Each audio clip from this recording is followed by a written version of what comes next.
भगवद गीता अध्याय 9 श्लोक संख्या 11 और 12। हम लोग 11 नंबर श्लोक पढ़ेंगे, मतलब आप लोग रिसाइट करेंगे सब। पहले मैं इसका शब्दार्थ पढ़ता हूँ, आप लोग पीछे पीछे दोहराइए। अवजानन्ति उपहास करते हैं, माम मुझको, मूढ़ः मूर्ख व्यक्ति, मानुषीम मनुष्य रूप में, तनुम शरीर, आश्रितम मानते हुए, परम दिव्य भावम स्वभाव को, अजानन्तः न जानते हुए, मम मेरा भूत प्रत्येक वस्तु का महा ईश्वरम परम स्वामी, अवजानन्ति मां मूढ़ा मानुषीं तनुमाश्रितं परं भावमजानन्तो मम भूत महेश्वरम। अनुवाद एवं तात्पर्य श्रील प्रभुपाद के द्वारा। श्रील प्रभुपाद की जय। जब मैं मनुष्य रूप में अवतरित होता हूँ तो मूर्ख मेरा उपहास करते हैं, वे मुझ परमेश्वर के दिव्य स्वभाव को नहीं जानते। तात्पर्य: इस अध्याय के पूर्ववर्ती श्लोकों से यह स्पष्ट है कि यद्यपि भगवान मनुष्य रूप में प्रकट होते हैं, किंतु वे सामान्य व्यक्ति नहीं होते। जो भगवान सारे विराट जगत का सृजन, पालन तथा संहार करता हो, वो मनुष्य नहीं हो सकता। तो भी ऐसे अनेक मूर्ख हैं जो कृष्ण को एक शक्तिशाली पुरुष के अतिरिक्त और कुछ नहीं मानते। वस्तुतः वे आदि परम पुरुष हैं, जैसा कि ब्रह्म संहिता में प्रमाण स्वरूप कहा गया है। ईश्वरः परमः कृष्ण, वे परम ईश्वर हैं।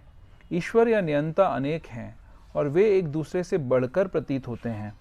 भौतिक जगत में सामान्य प्रबंध कार्यों का कोई न कोई निर्देशक होता है, जिसके ऊपर एक सचिव होता है, फिर उसके ऊपर मंत्री तथा उससे भी ऊपर राष्ट्रपति होता है। इनमें से हर एक नियंत्रक होता है, किंतु एक दूसरे के द्वारा नियंत्रित होता है। ब्रह्म संहिता में कहा गया है कि कृष्ण परम नियंता हैं। निस्संदेह भौतिक जगत तथा वैकुंठ लोक दोनों में ही कई कई निर्देशक होते हैं, किंतु कृष्ण परम नियंता हैं। ईश्वरः परमः कृष्णा, तथा उनका शरीर सच्चिदानंद रूप अर्थात अभौतिक होता है। पिछले श्लोकों में जिन अद्भुत कार्यकलापों का वर्णन हुआ है, वे भौतिक शरीर द्वारा संपन्न नहीं हो सकते। कृष्ण का शरीर सच्चिदानंद रूप है। यद्यपि वे सामान्य व्यक्ति नहीं हैं, किंतु मूर्ख लोग उनका उपहास करते हैं और उन्हें मनुष्य मानते हैं। उनका शरीर यहाँ मानुषिम कहा गया है, क्योंकि वे कुरुक्षेत्र युद्ध में एक राजनीतिज्ञ और अर्जुन के मित्र की भांति सामान्य व्यक्ति बनकर कर्म करते हैं। वे अनेक प्रकार से सामान्य पुरुष की भांति कर्म करते हैं, किंतु उनका शरीर सच्चिदानंद विग्रह रूप है। इसकी पुष्टि वैदिक साहित्य में हुई है। सच्चिदानंद रूपाय कृष्णाय, मैं भगवान कृष्ण को नमस्कार करता हूँ जो सच्चिदानंद रूप हैं। गोपाल तापनी उपनिषद 1.1। वेदों में ऐसे अनेक अन्य वर्णन भी हैं। तमेकम गोविंदम, आप इंद्रियों तथा गायों के आनंद स्वरूप गोविंद हैं। सच्चिदानंद विग्रहम, तथा आपका स्वरूप सच्चिदानंद स्वरूप है। गोपाल तापनी उपनिषद 1.35। भगवान कृष्ण के सच्चिदानंद स्वरूप होने पर भी ऐसे अनेक तथाकथित विद्वान तथा भगवद गीता के टीकाकार हैं जो कृष्ण को सामान्य पुरुष कहकर उनका उपहास करते हैं। भले ही अपने पूर्व पुण्यों के कारण विद्वान असाधारण व्यक्ति के रूप में पैदा हुआ हो, किंतु श्री कृष्ण के बारे में ऐसी धारणा उसकी अल्पज्ञता के कारण होती है। इसलिए वह मूढ़ कहलाता है, क्योंकि मूर्ख पुरुष ही कृष्ण को सामान्य पुरुष मानते हैं। ऐसा मूर्ख कृष्ण को सामान्य व्यक्ति इसलिए मानते हैं क्योंकि वे कृष्ण के गुह्य कर्मों तथा उनकी विभिन्न शक्तियों से अपरिचित होते हैं। वे यह नहीं जानते कि कृष्ण का शरीर पूर्ण ज्ञान तथा आनंद का प्रतीक है। वे प्रत्येक वस्तु के स्वामी हैं और किसी को भी मुक्ति प्रदान करने वाले हैं। चूँकि वे कृष्ण के इतने सारे दिव्य गुणों को नहीं जानते, इसलिए उनका उपहास करते हैं। ये मूढ़ यह भी नहीं जानते कि इस जगत में भगवान का अवतरण उनकी अंतरंगा शक्ति का प्राकट्य है। वे भौतिक शक्ति माया के स्वामी हैं, जैसा कि अनेक स्थलों पर कहा जा चुका है। मम माया दुरत्यया, भगवान का दावा है कि यद्यपि भौतिक शक्ति अत्यंत प्रबल है, किंतु वह उनके वश में रहती है और जो भी उनकी शरण ग्रहण कर लेता है वह इस माया के वश से बाहर निकल आता है। यदि कृष्ण का शरणागत जीव माया के प्रभाव से बाहर निकल सकता है, तो भला परमेश्वर जो संपूर्ण विराट जगत का सृजन, पालन तथा संहार करता है, हम लोगों जैसा शरीर कैसे धारण कर सकता है। अतः कृष्ण विषयक ऐसी धारणा मूर्खतापूर्ण है। फिर भी मूर्ख व्यक्ति यह नहीं समझ सकते कि सामान्य व्यक्ति के रूप में प्रकट होने वाले भगवान कृष्ण समस्त परमाणुओं तथा इस विराट ब्रह्मांड के नियंता किस तरह हो सकते हैं। बृहत्तम तथा सूक्ष्मतम तो उनकी विचार शक्ति से परे होते हैं। अतः वह सोच नहीं सकते कि मनुष्य जैसा रूप कैसे एक साथ विशाल को तथा अणु को वश में कर सकता है। यद्यपि कृष्ण असीम तथा ससीम को नियंत्रित करते हैं, किंतु वे इस जगत से विलग रहते हैं। उनके योगम ऐश्वरम या अचिंत्य दिव्य शक्ति के विषय में कहा गया है कि वे एक साथ ससीम तथा असीम को वश में रख सकते हैं, तो भी वे उनसे पृथक रहते हैं। यद्यपि मूर्ख लोग यह सोच भी नहीं पाते कि मनुष्य रूप में उत्पन्न होकर कृष्ण किस तरह असीम तथा ससीम को वश में कर सकते हैं, किंतु जो शुद्ध भक्त हैं वे इसे स्वीकार करते हैं, क्योंकि उन्हें पता है कि कृष्ण भगवान हैं। अतः वे पूर्णतया उनकी शरण में जाते हैं और कृष्ण भावनामृत में रहकर कृष्ण की भक्ति में अपने को रत रखते हैं। सगुणवादियों तथा निर्गुणवादियों में भगवान के मनुष्य रूप में प्रकट होने को लेकर काफ़ी मतभेद है, किंतु यदि हम भगवद गीता तथा श्रीमद् भागवत जैसे प्रामाणिक ग्रंथों का अनुशीलन कृष्ण तत्व समझने के लिए करें, तो हम समझ सकते हैं कि कृष्ण श्री भगवान हैं। यद्यपि वे इस धराधाम में सामान्य व्यक्ति की भांति प्रकट हुए थे, किंतु वे सामान्य व्यक्ति हैं नहीं। श्रीमद् भागवत में 1.1.20 जब शौनक आदि मुनियों ने सूत गोस्वामी से कृष्ण के कार्यकलापों के विषय में पूछा, तो उन्होंने कहा, कृतवान किल कर्माणि सह रामेण केशवः अतिमर्त्यानि भगवान गूढ़ कपट मानुषः। भगवान श्री कृष्ण ने बलराम के साथ साथ मनुष्य की भांति क्रीड़ा की और इस तरह प्रच्छन्न रूप में उन्होंने अनेक अतिमानवीय कार्य किए। मनुष्य के रूप में भगवान का प्राकट्य मूर्ख को मोहित बना देता है। कोई भी मनुष्य उन अलौकिक कार्यों को संपन्न नहीं कर सकता जिन्हें उन्होंने इस धरा पर करके दिखा दिया था। जब कृष्ण अपने पिता तथा माता वसुदेव तथा देवकी के समक्ष प्रकट हुए, तो वे 4 भुजाओं से युक्त थे, किंतु माता पिता की प्रार्थना पर उन्होंने एक सामान्य शिशु का रूप धारण कर लिया।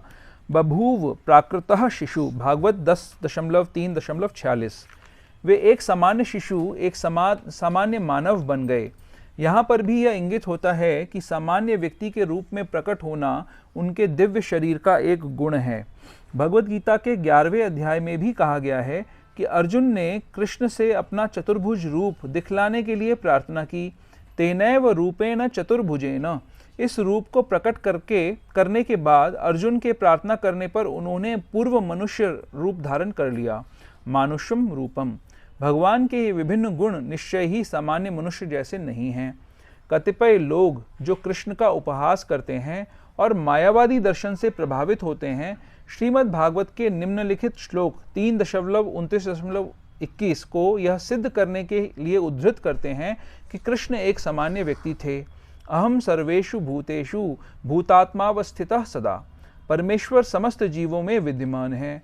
अच्छा हो कि इस श्लोक को हम जीव गोस्वामी तथा विश्वनाथ चक्रवर्ती ठाकुर जैसे वैष्णव आचार्यों से ग्रहण करें, ना कि कृष्ण का उपहास करने वाले अनधिकारी व्यक्तियों की व्याख्याओं से।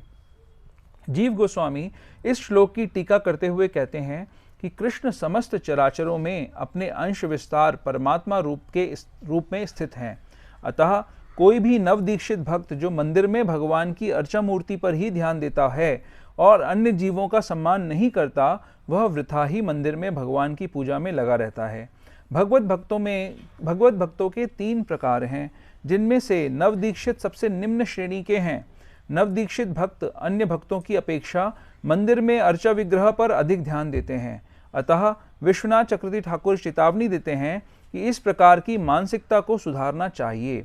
भक्त को समझना चाहिए कि चूंकि कृष्ण परमात्मा रूप में प्रत्येक जीव के हृदय में विद्यमान है, अतः प्रत्येक व्यक्ति परमेश्वर का निवास या मंदिर है।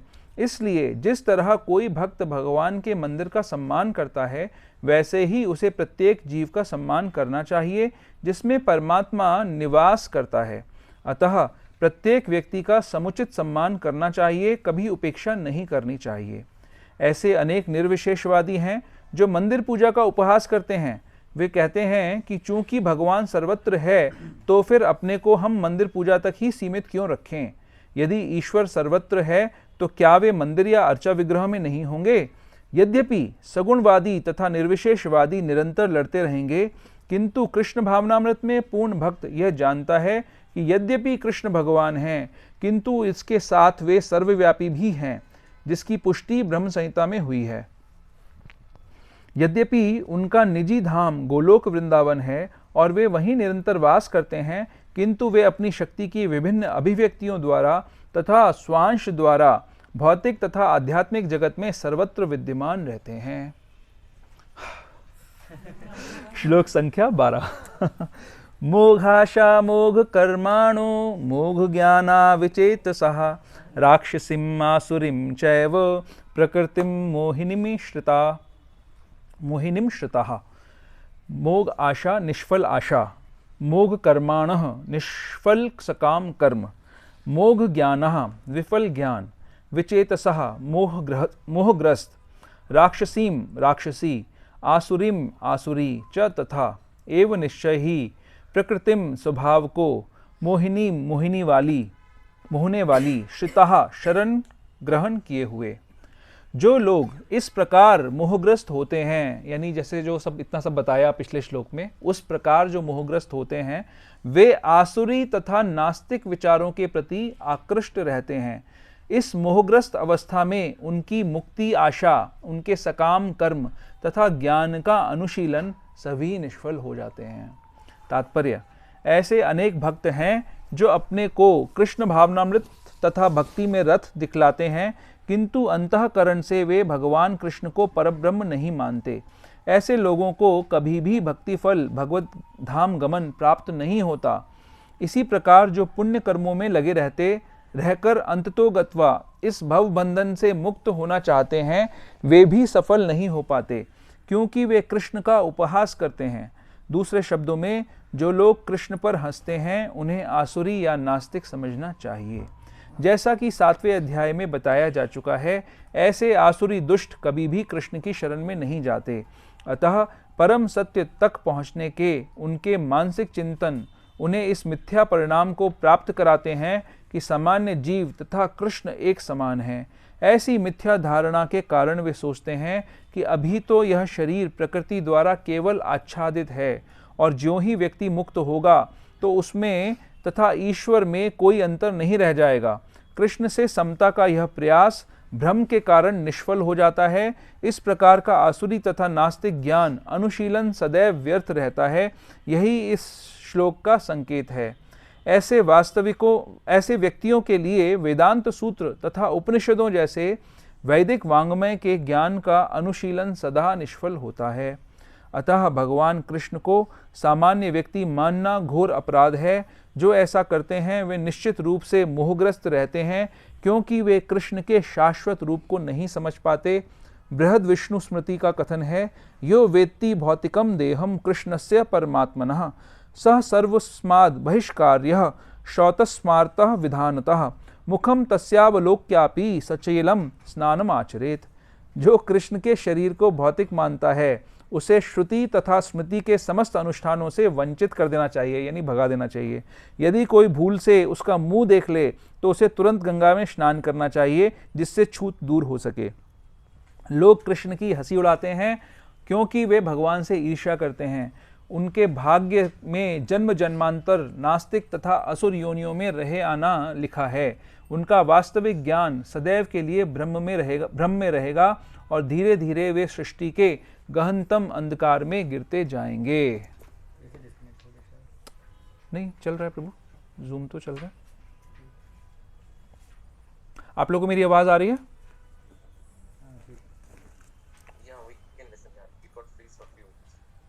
हाँ जी Okay, thanks Prabhu, thanks for confirming. Hare Krishna.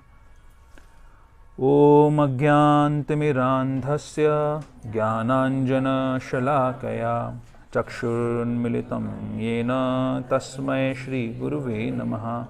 Shri Chaitanya Manobhishtam Sthapitam Yena Bhutale Swayam Rupa Kada Mahyam Dadati Swapadantikam Vandeham Shri Guruho Shri Utpadakamalam Shri Gurun Vaishnavamscha Shri Rupam Sagrajatam Sahagan Raghunathanvitam Tam Sajivam Sadvaitam Savadhutam Parijan Sahitam Krishna Chaitanya Devam Shri Radha Krishna Padan Sahagan Lalita Shri Vishakhanvitamscha He Krishna Karuna Sindhu Deenabandhu Jagatpate Gopesh Gopika Kant Radha Kant Namostute Tapta Kanchan Gaurangi Radhe Vrindavaneshwari Vrishabhanusute Devi Pranamami Hari Priye Vancha Kalpatarubhyaksha Kripa Sindhubhya Evacha Patitanam Pavanebhyo Vaishnavebhyo Namo Namaha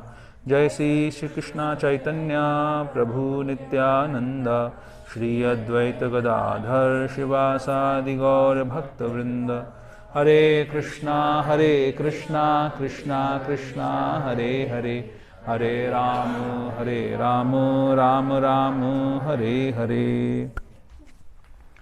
हरे कृष्णा.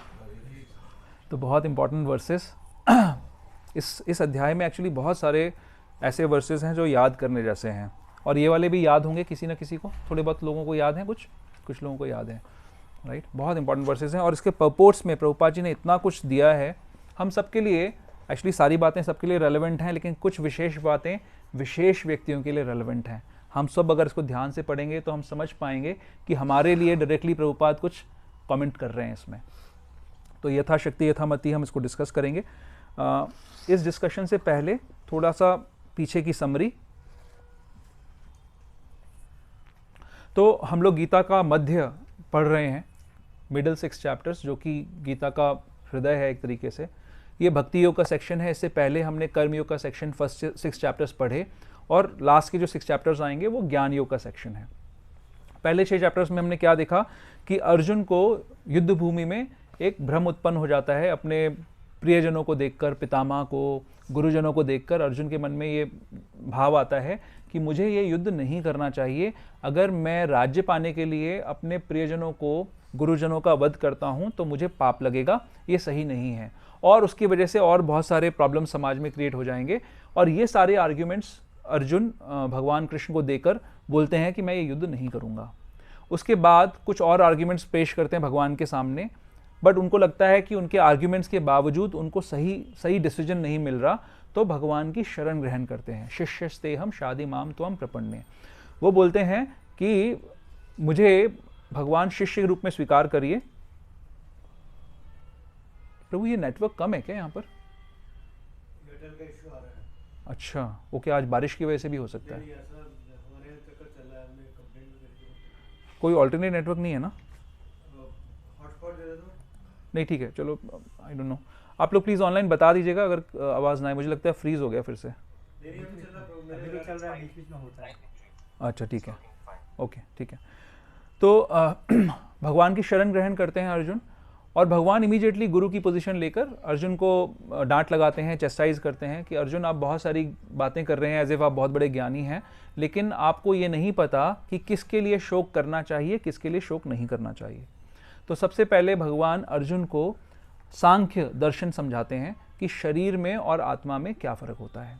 वो कहते हैं कि शरीर मरेगा ही मरेगा, आत्मा नहीं मरेगी. उसके बाद भगवान अर्जुन को अलग अलग स्तर पर समझाने का प्रयास करते हैं कि उनकी ड्यूटी क्या है. तो वो सबसे पहले उनको समझाते हैं कि अगर आप अपनी ड्यूटी से भागेंगे तो आपको अपयश की प्राप्ति होगी, आपको पाप लगेगा. अगर अपनी ड्यूटी को करोगे, युद्ध करने वाली ड्यूटी को करोगे, तो आपको संसार में भी सुख प्राप्त होगा, और अगर इस संसार से चले गए, अगर मारे गए, तो स्वर्ग आदि लोग प्राप्त होंगे. उसके बाद वो बहुत इंपॉर्टेंट इंस्ट्रक्शन देते हैं बुद्धि योग का, कि अर्जुन आपको अपनी ड्यूटी को करना चाहिए बिना किसी अटैचमेंट के, बिना ये सोचे कि इसका फल क्या होगा, और उसके फल को भगवान की सेवा में लगा देना चाहिए. और ऐसा करने से आप समाधि की स्थिति में पहुंच जाएंगे. इसलिए बार बार डिस्कनेक्ट हो रहा है। चलो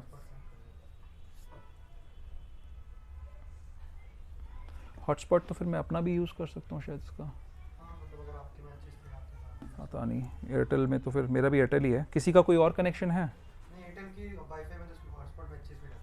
तो वो हमारे लैंडलाइन में इशू आ रहा है। Okay let me.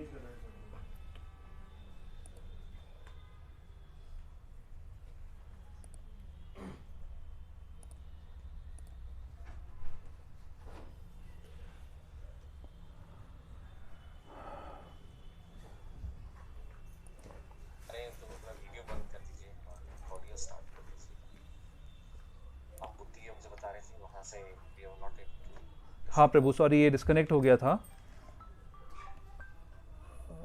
Video of कर दीजिए प्रभु जी आप। हाँ ठीक है प्रभु, मैं यहाँ पे वीडियो ऑफ कर रहा हूँ। ठीक है।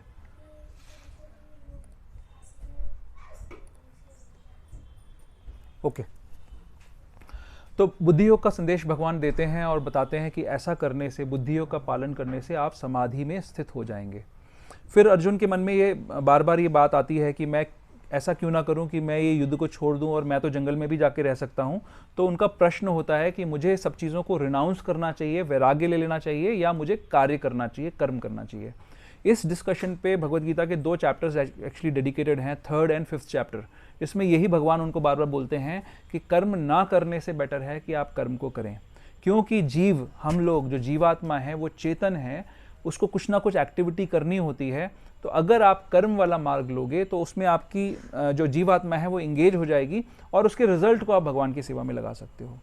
फिर उसके बाद 6th चैप्टर के अंदर भगवान अष्टांग योग का वर्णन करते हैं और ये सारा डिस्क्रिप्शन करने के बाद जो टॉप मोस्ट योगी कौन होता है वो डिस्क्राइब करते हैं। तो टॉप मोस्ट योगी की कुछ क्वालिफिकेशंस बताते हैं कि वो शरणागत होना चाहिए, हर समय भगवान की चिंता करता हो, सोचता हो भगवान के बारे में और श्रद्धापूर्वक भगवान का भजन करता हो।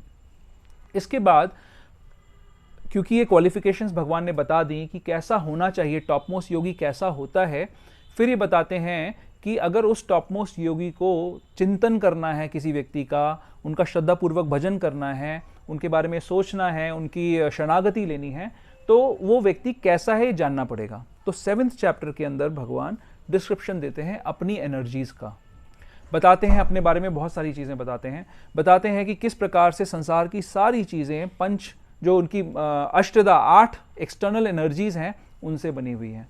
कौन सी वो एनर्जीज हैं? धरती, जल, अग्नि, वायु, आकाश, मन, बुद्धि, अहंकार। ये भी बताते हैं कि जो जीवात्मा है वो भी भगवान का अंश है। फिर भगवान एक बहुत इंपॉर्टेंट बात बोलते हैं जो कि हमारे आज के डिस्कशन से कनेक्टेड होगी। वो बोलते हैं कि जो भगवान की शक्ति है, दैवी ही एष गुणमयी मम माया दुरत्या, जो मेरी ये शक्ति है, माया जो है वो मेरी शक्ति है, वो दुरत्या है, यानी उसको कोई जीत नहीं सकता। लेकिन अगर तुम मेरी शरण ग्रहण कर लोगे अर्जुन, तो तुम उससे पार पा सकते हो।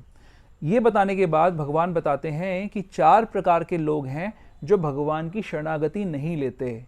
इसका मतलब क्या हुआ? इन अदर वर्ड्स, क्योंकि शरणागति नहीं लेते तो भगवान की माया शक्ति के अंदर ही वो लोग रह जाते हैं। तो 4 प्रकार के जो लोग हैं, 7 पॉइंट, आप अपनी गीता में थोड़ा सा पीछे जा सकते हैं, 7.14 है शायद, 7.15 में जाइए। नमाम दुष्कृतनो मूढ़ा प्रपद्यन्ते नराधमा मायाय अपहृता ज्ञाना आसुरम भावम आश्रिता। तो 4 प्रकार के लोग बताए जो निपट मूर्ख है, मूढ़ा, हमारे आज वाले डिस्कशन में भी शब्द आएगा, जो मनुष्यों में अधम है, नराधमा, जिनका ज्ञान माया द्वारा हर लिया गया है और जो असुरों की नास्तिक प्रकृति को धारण करने वाले हैं, ऐसे दुष्ट लोग भगवान की शरण ग्रहण नहीं करते। फिर बताया कि 4 प्रकार के लोग हैं जो भगवान की शरण ग्रहण करते हैं और फिर बहुत सारा डिस्कशन हुआ। ये बात आई कि जो भगवान की भक्ति को प्राप्त कर लेता है वो अंत समय में भगवान का ध्यान कर सकता है। फिर 8वें चैप्टर के अंदर डिस्कशन आया कि अंत समय में हम जिसका भी ध्यान करते हैं उस समय हम वहां चले जाते हैं, मतलब नेक्स्ट बॉडी हमें वैसी मिलती है जैसा कि हम अपने अंत समय में ध्यान करते हैं। इसमें बताया गया कि जो लोग भक्त नहीं हैं, 8th चैप्टर में बताया, जो लोग भक्त नहीं हैं वो लोग अगर प्रकाश के मार्ग से शरीर छोड़ते हैं, एक विशेष परिस्थिति में अपना शरीर छोड़ते हैं, तो वो संसार में वापस नहीं आते।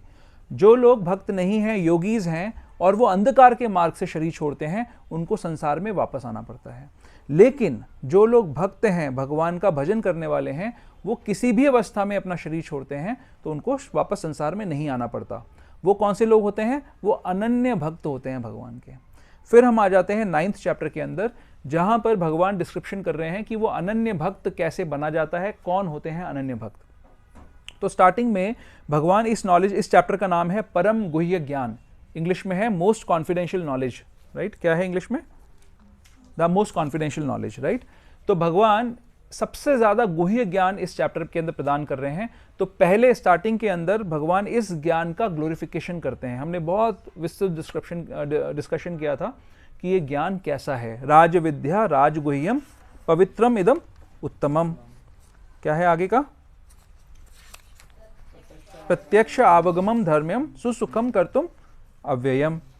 ठीक है, इस ज्ञान को प्राप्त करने की 2 क्वालिफिकेशंस थी। क्या थी, किसी को याद है? हाँ, और क्या होना चाहिए? श्रद्धा। 2 चीजें, एक तो हमारे अंदर एनवियसनेस नहीं होनी चाहिए, ईर्ष्या नहीं होनी चाहिए, और हमारे अंदर श्रद्धा होनी चाहिए। इन 2 चीजों को, अगर ये 2 क्वालिफिकेशंस हमारे अंदर होंगी तो हम भगवान के इस ज्ञान को प्राप्त कर सकते हैं। इसके बाद अगले 6 श्लोकों के अंदर भगवान ने ये बताया कि किस प्रकार से वो हर समय हर जगह व्याप्त हैं, कैसे वो सभी चीज़ों के नियंता हैं, कंट्रोलर हैं, क्रिएशन वही करते हैं, और कैसे वो सब चीज़ों को मेंटेन करते हैं, और कैसे हर चीज़ को डिस्ट्रॉय करते हैं, एनाहिलेट करते हैं। ठीक है, ये सारी चर्चा हुई। फिर पिछले हफ्ते हमने एक चर्चा करी 10वें श्लोक के अंदर, मयाध्यक्षेण प्रकृति सूयते सचराचरम हेतुनानेन कौन्तेय जगत विपरिवर्तते। क्या है इसका मतलब? कि भगवान की अध्यक्षता के अंदर भगवान की सारी शक्तियां कार्य करती हैं, और सारे चर अचर प्राणी उत्पन्न होते हैं, और भगवान बार बार उनका क्रिएशन और एनाहिलेशन करते रहते हैं।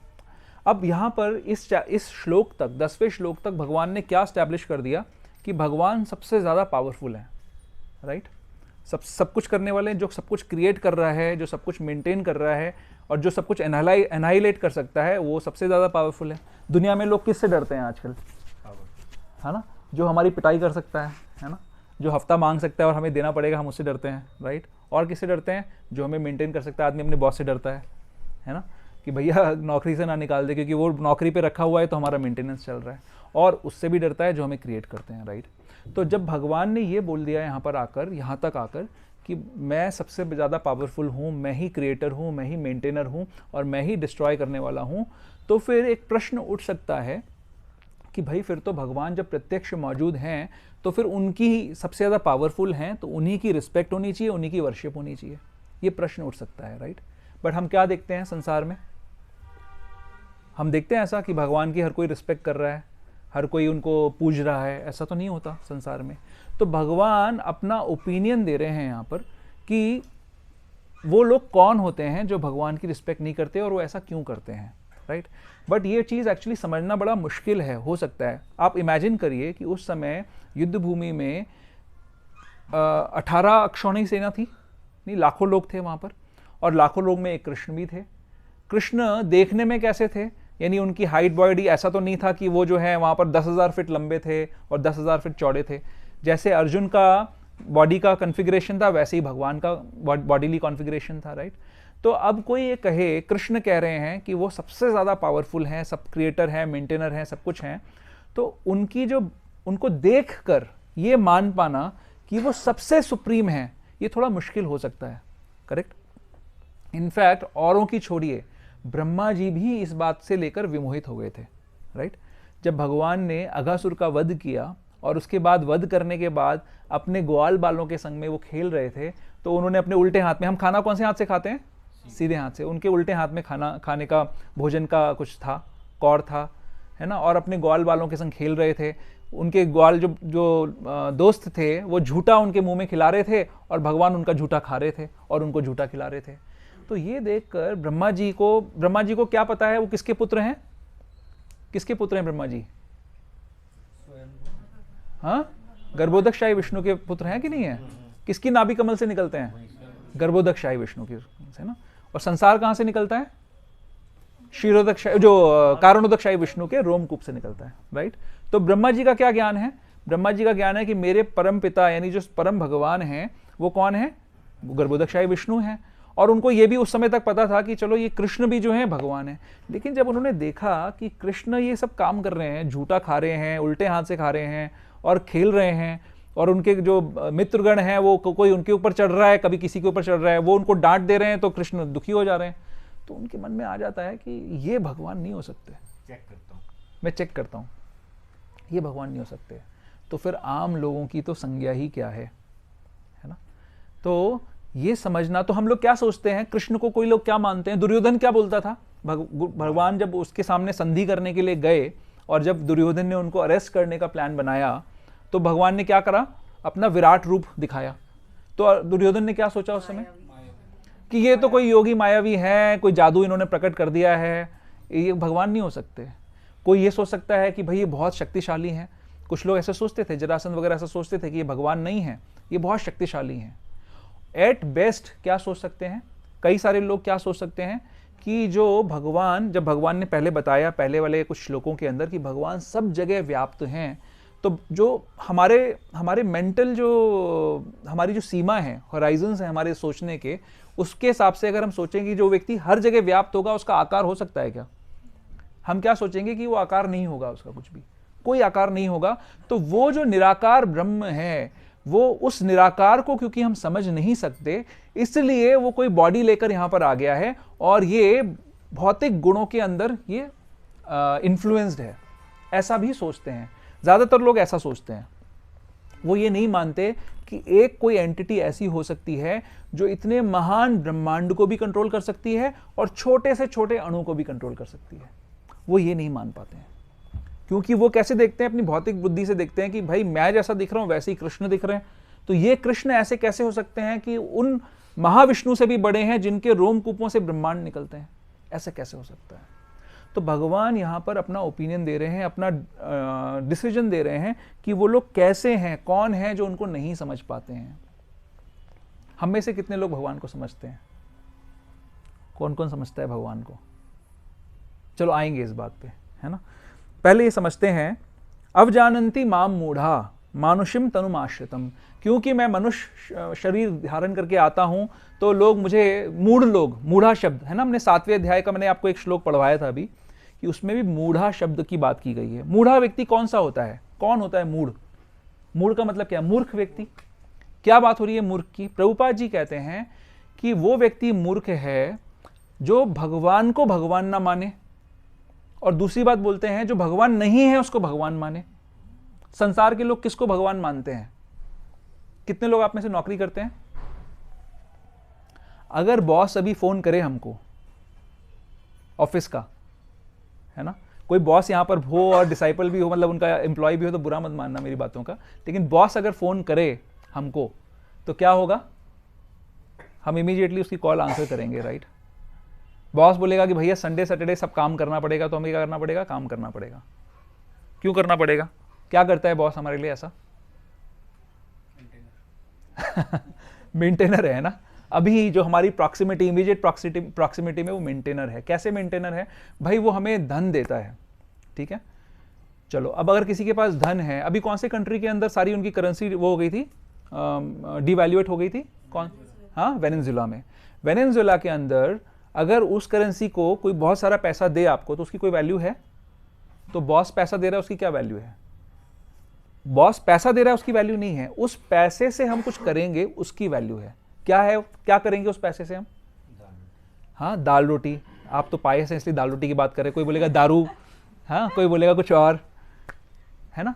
तो बेसिकली हमारे सेंसेस को, हमारी इंद्रियों को जो ग्रेटिफाई करती हैं चीजें, जो इंद्रिया विषयों को भोग देती हैं, भोग की जो चीजें हैं, वो जो व्यक्ति हमें प्रोवाइड करता है, हम उसको भगवान मानते हैं। तो अभी हमने वाया सोचा कि भैया बॉस पैसा देता है, पैसे से सेंस ग्रेटिफिकेशन आता है, सेंस ग्रेटिफिकेशन करना मुझे जरूरी है, इसलिए बॉस मालिक है, करेक्ट। तो हम किसको भगवान मानते हैं?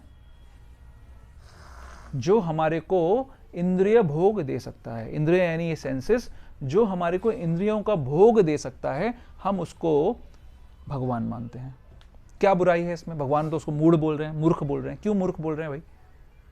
किसको नहीं चाहिए? सबको दाल रोटी तो चाहिए, है ना? सबको दाल रोटी चाहिए, तो मूर्ख क्यों बोल रहे हैं? Any suggestions? क्या मूर्खता की बात है? आप बोलोगे प्रभु जी कल से आप नौकरी पे जाना बंद कर दो, तो मैं तो नहीं कर पाऊंगा ऐसा, मुझे भी जाना पड़ेगा नौकरी पे, राइट? क्यों बोल रहे हैं? कोई सजेशन है किसी का? कथा उपनिषद के अंदर एक बात आती है, नित्यो नित्यानाम चेतनश चेतनानाम एको बहुनाम यो विदधाति कामान। क्या मतलब है? सभी नित्यों में एक नित्य विशेष है, सभी चेतन जीवों में एक चेतन व्यक्ति विशेष है। वो जो एक विशेष नित्य और चेतन है वो सभी और चेतनों का और नित्यों का मेंटेनेंस करता है। हम कहते हैं ऋषिकेश सेवनम भक्तिर उच्यते। ऋषि का मतलब क्या होता है? हमारी इंद्रियां। हमारी इंद्रियां किसके लिए बनी हुई हैं? भगवान ने 7वें चैप्टर के अंदर क्या एस्टैब्लिश किया कि सारी की सारी जो चीजें हैं, हमारे जो शरीर हैं, हमारे पास जितने भी भोग करने की सामग्री है वो किससे बनी हुई है? भगवान की शक्तियों से बनी हुई है। तो ये जो इंद्रियां हैं ये किससे बनी हुई हैं? भगवान की शक्तियों से बनी हुई हैं। इन इंद्रियों का जो असली स्वामी है ऋषिकेश सेवनम भक्तिर उच्यते, जो जिसकी सामग्री है वो उसी की सेवा में लगनी चाहिए। हमारा जो इंद्रियों का आइडेंटिफिकेशन है, एसोसिएशन है, वो भगवान से है क्योंकि उनकी शक्तियों से बनी हुई हैं। तो ये इंद्रियां जब भगवान की सेवा में लगती हैं तभी ये तुष्ट होती हैं, तभी ये सेटिस्फाई होती हैं, नहीं तो ये सेटिस्फाई नहीं होंगी। तो जब हम किसी सेंस ग्रेटिफिकेशन को प्रोवाइड करने वाले व्यक्ति के पास को भगवान मानते हैं तो क्या होता है उसका रिजल्ट? हमारी इंद्रियां तुष्ट नहीं हो पाती हैं, उनको सेटिस्फैक्शन नहीं मिल पाता है, इसलिए उसको मूर्ख कहा जा रहा है। कोई व्यक्ति जो हमारी को इंद्रियों को भोग दे रहा है, हम सोच सकते हैं कि यार ये तो बहुत अच्छा काम कर रहा है, लेकिन हमारे को सेटिस्फैक्शन नहीं मिलेगा, इसीलिए हम बार बार अपना बॉस बदलते रहते हैं, इसीलिए बार बार हम अपना भगवान बदलते रहते हैं। जहां हमें पता लग जाए, और जो असली भगवान है वो क्या करता है? अगर असली भगवान ये बोल रहा है, 7वें चैप्टर में उसने बोला, क्या बोला? कि मैं सब कुछ देने वाला हूं, मैं सब कुछ क्रिएट करता हूं। अब आपको क्या चाहिए? इंद्रियों का भोग चाहिए। तो अगर वो देने वाला है तो देना चाहिए ना उसको। एक तरफ सिचुएशन ये है कि वो देने वाला तो दे नहीं रहा और दूसरा कोई व्यक्ति ऐसा है जो कुछ दे रहा है, तो फिर इसमें क्या मूर्खता है कि जो दे रहा है मैं उसको भगवान मानूं? जो दे सकता है, जिसको देना चाहिए, वो क्यों नहीं दे रहा? ये भी एक सवाल है। तो मूर्ख व्यक्ति कैसे सोचता है, कैसे बुद्धि लगाता है अपनी?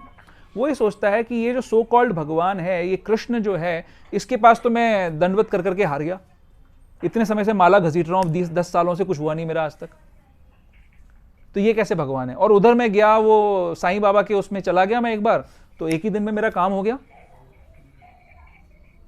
और अब तो मैं अपना जो कमा रहा हूं उसका कुछ दे सकता हूं उनको। तो वो क्या गलत सोच रहा है इसके अंदर? कृष्ण क्यों नहीं दे रहे हैं? कृष्ण हमारी शक्ल पे जाते हैं क्या? किसकी शक्ल ज्यादा बेटर है उसको देंगे? हाँ, क्या है? या यूएस वालों को देंगे सिर्फ? इंडिया वाले सब नालायक हैं, उनको नहीं देंगे? या वहां पर भी वो सोचते हैं कि चलो नहीं, अब तो आजकल क्या चल रहा है, विमेन लिबरलाइजेशन का जमाना चल रहा है, तो भाई स्त्रियों को देंगे, पुरुषों को नहीं देंगे? ऐसा कुछ है क्या? हाँ, आप क्या कह रहे थे? जो हमारे लिए बेटर होगा वही, जो हमारे लिए बेटर होगा वही देंगे। हम बीज प्रदा पिता। कृष्ण कौन है? कृष्ण हमारे पिता हैं। वो पिता हमसे ज्यादा समझते हैं कि हमारे लिए क्या सही है, क्या गलत है। वो ये जानते हैं कि अपनी इंद्रियों का अगर हम भोग करने का प्रयास करेंगे तो उससे हमें तुष्टिकरण नहीं होगा, हमारा, हमें आनंद की प्राप्ति नहीं होगी, इसलिए वो उतना नहीं देते जो हम मांगते हैं। वो देते हैं जो हमारे एग्जिस्टेंस के लिए जरूरी है। पिछले हफ्ते हमने एक श्लोक पढ़ा था ना, रश्मि माता जी, आप प्लीज अपना म्यूट कर देंगे एक बार, we are not able to hear. मैंने म्यूट कर दिया। Thank you Prabhu for highlighting. क्या कह रहा था मैं? वही देंगे जो हमारे लिए ठीक है। हाँ, जो हमारे लिए ठीक है। भगवान हमें वही उतना ही देंगे जो हमारे एग्जिस्टेंस के लिए, हमारे लिए जरूरी है। इवन ले भी लेते हैं कई बार। हाँ, मतलब ले लेते हैं, अगर वो हमारे, वो लेना उनके लिए, उनको लगता है कि ले लेने से हम ज्यादा अच्छे भक्त बन जाएंगे, तो क्या करना चाहिए? और भक्ति जितना है उसको सेवा में लगाते रहना चाहिए नहीं तो ये गड़बड़ हो जाएगी अगर हम जो उसको अलग से संगठित करके रखते रहेंगे और भगवान की सेवा में नहीं लगाएंगे तो बोलेंगे ये तो कोई काम का नहीं है। वो क्या कहते हैं, सुख में सुमिरन सब नहीं, दुख में सुमिरन सब करे, सुख में करे ना कोई। जो सुख में सुमिरन करे तो दुख काहे को होए। क्या इसका मतलब? वो भी प्रभु, लेकिन जो मैंने कृष्णा में पढ़ा कि वो गोपियों को उन्होंने जो वो दिया था मेरा, वो इसलिए दिया कि उनको याद, जितना याद करेंगी उतना अच्छा हो। आप बहुत अच्छी बात बोल रहे हैं प्रभु, लेकिन वो बहुत ऊंचा लेवल है।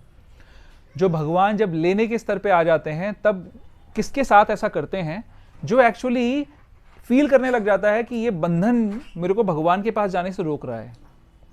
हमने पढ़ा पहले चैप्टर्स के अंदर कि जैसे 7.15 में पढ़ा कि 4 तरीके के लोग नहीं जाते भगवान के पास, बट फिर उसके अगले श्लोक में भगवान ने बताया 4 तरीके के लोग भगवान के पास जाते हैं। उसमें कौन कौन से होते हैं? अर्थार्थी, आर्त, अर्थार्थी, जिज्ञासु और भक्त। ज्ञानी, ज्ञानी यानी भक्त। तो वो 4 तरीके के लोग हैं। तो आर्त और अर्थार्थी कैसे हैं? मोस्टली जो संसार में लोग हैं वो कैसे हैं? जिनको किसी प्रकार का कोई दुख है, वो दुख का निवारण करना चाहते हैं, या अर्थार्थी हैं, कुछ धन की प्राप्ति करना चाहते हैं। तो जब हम उन लोअर कैटेगरीज में होते हैं तो भगवान हमें धीरे धीरे धीरे लिफ्ट करते हैं, क्योंकि लोअर कैटेगरीज का मतलब है हम अभी भी ये सोच रहे हैं कि हमारी इंद्रियों को सेटिस्फैक्शन देकर हम खुश हो जाएंगे। जब तक हम उस स्टेज में होते हैं तब तक भगवान लेते नहीं हैं। अभी तो मोस्टली जो नए भक्त आते हैं, भक्ति मूवमेंट में जुड़ते हैं, तो हम तो देखते हैं उनकी दिन दूनी रात चौगनी तरक्की हो रही है, सब चीज़ें उनको मिल रही हैं। वो क्यों होता है? क्योंकि हमारी भौतिक। आप कुछ कहना चाहते हैं? वो प्रभुपाद ने इसके ऊपर बोला था कि भगवान उनसे ही सब कुछ छीनते जिनके ऊपर उनकी विशेष कृपा होती है। हाँ, जिनके ऊपर हाँ, यस्याहम अनुग्रहम मैं सोचता था कि मैं पैसा कमा के सब करूंगा, लेकिन हाँ। भगवान ने मेरा बिजनेस चौपट कर दिया, तो मेरे पास सरेंडर होने का वाला कोई उपाय बचा नहीं था। तो वो बहुत ऊंची स्टेज है। ऐसा नहीं होना चाहिए कि अगले हफ्ते यहाँ पे कोई नजर ही ना आए कि प्रभु जी ने बोला था कि सब ले लेते हैं इसलिए मैं क्लैरिफाई कर रहा हूँ बट वो डिजायरेबल स्टेट है। Okay, that is desirable. अगर ऐसा हो सकता है तो बहुत अच्छा है, लेकिन अभी हमारी स्टेट वैसी है नहीं। अभी हमें फिर भी अपनी इंद्रियों के ग्रेटिफिकेशन के लिए ही हम सोचते रहते हैं। तो वो बहुत ऊंची स्टेट है। उसमें भगवान ऐसा तब करेंगे जब भक्त ऑलरेडी डिजायर करने लग जाएगा, ऐसा जैसे प्रभुपाद जी के साथ हुआ था। ठीक है, ये तो यूजुअली तो सब कुछ लॉज ऑफ कर्मा से होता है, लेकिन इंटरवेंशन सिर्फ भक्तों के लिए होता है। हाँ, क्योंकि भगवान ओवर रूल कर सकते हैं हर चीज को। जैसे भगवान कहते हैं ना, माँ शुचः, लास्ट में शरणागति ले लो, मैं तुम्हारे सारे पाप कर्मों को क्षमा कर दूंगा। तो भगवान इज अबव दैट लॉ ना। अदरवाइज सारी दुनिया कैसे चलेगी? कर्मों के रिएक्शन के बेसिस पे चलेगी। लेकिन भगवान बोलते हैं नहीं, ठीक है, ये मेरी शरण में आ गया, जो रूल मैंने बनाए थे इसका पर्पस ये था कि लोग मेरी शरण में आए। अगर ये काम वो पूरा कर रहे हैं तो बस ठीक है, काम खत्म हो गया, ये मेरे साथ चल रहा है, मेरे धाम पे जा रहा है। महाराज ने अभी रिसेंट लेक्चर में बोला था कि फिलॉसफी और ये सिद्धांत ब्रिजवासियों के लिए एप्लीकेबल नहीं है। या ब्रिजवासी मतलब जो भक्त हैं, जो वो ब्रिजवासी यहाँ का भी कोई व्यक्ति हो सकता है अगर वो उतना अच्छा शुद्ध भक्त है। और ब्रिज में रहकर भी ब्रिजवासी तो कंस भी था। तो हमारी कॉन्शियसनेस कैसी है उस पर डिपेंड करेगा। तो वो कोई भी भक्त ऐसा कर सकता है, उस लेवल पे आ सकता है। तो एक तो हम बात कर रहे थे कि मूढ़ कौन होता है। तो जो भगवान को तो भगवान नहीं मानता, किसी और को भगवान मानता है, उसका क्राइटेरिया क्या होता है कि अगर भगवान मुझे सेंस सर्टिफिकेशन नहीं दे रहे तो भैया मैंने तो रेजिग्नेशन दे दिया, अब आपका भक्त नहीं हूं मैं किसी और के पास जाके भक्ति करूंगा। और जो व्यक्ति मेरे को सेंस सर्टिफिकेशन दे सकता है, भले वो गधा भी हो, मैं उस गधे का भी बाप बना लूंगा और उसका भजन करूंगा। इसको कहते हैं मूढ़, क्योंकि वो इस इंपॉर्टेंट मनुष्य योनि का जो पर्पस है उसको भूल गया और वो आगे उसमें नहीं बढ़ रहा, जो उसका लक्ष्य है उस तरफ वो नहीं बढ़ रहा। एक तो ये कैटेगरी हो गई मूढ़ों की, जो भगवान को नहीं मानते। दूसरे कौन से लोग हैं जो भगवान को नहीं मानते? जो ईर्ष्यालु हैं, जो ईर्ष्या कर रहे हैं भगवान से। क्या ईर्ष्या है भगवान से? कि भगवान आप क्यों अकेले भोग करोगे, मैं क्यों नहीं आपकी जगह आके भोग कर सकता हूं। ये ईर्ष्या का भाव है। अगर मैं आपको मानूंगा, अगर मैं आपके स्टेटस को मानूंगा तो मुझे आपके सामने झुकना पड़ेगा।